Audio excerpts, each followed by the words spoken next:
এই তফসিল ঘোষণার পরে কোনো ধরনের কোনো এই দাবি দেওয়া আন্দোলন নিয়ে কোনো ধরনের রাস্তা বন্ধ করে অন্যায় এবং ইলিগাল এবং আনলফুল যারা দাবি দেওয়া নিয়ে রাস্তায় নামবেন, এই পুরো বিষয়টা খুব কঠোর হস্তে দমন করা হবে। আমরা পুরো জাতি একটা ভালো ইলেকশনের জন্য ওয়েট করছে এবং সেটার জন্য আমরা প্রস্তুতি নিচ্ছি।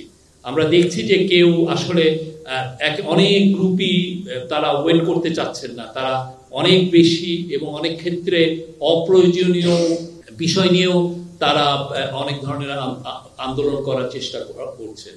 তো সেই বিষয়ে স্পষ্ট হোম মিনিস্ট্রি থেকে আপনারা জানেন পরশুদিন স্পষ্টভাবে বলা হয়েছে যে এই বিষয়টা কঠোর হস্তে দমন করা হবে। যারা এইটা আন্দোলনই আন্দোলন করবেন তাদেরকে আইনের আওতায় আনা হবে।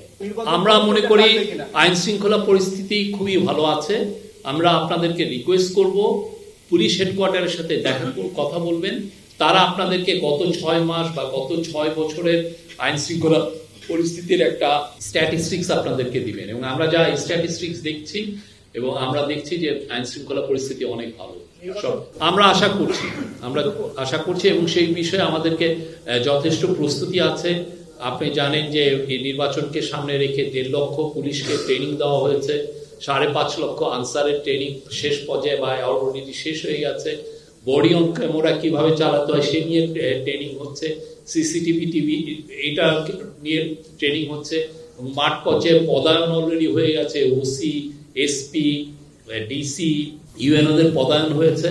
তো আমরা কনফিডেন্ট যে জাতিকে যে কথাটা চিফ অ্যাডভাইজার বারবার বলছেন, মাননীয় উপদেষ্টারা বারবার বলছেন, জাতিকে একটা খুবই সুন্দর, ক্রেডিবল, পিসফুল এবং উৎসব মুখর, ফ্রি ফেয়ার এবং উৎসব মুখর একটা নির্বাচন উপহার দিতে পারবে।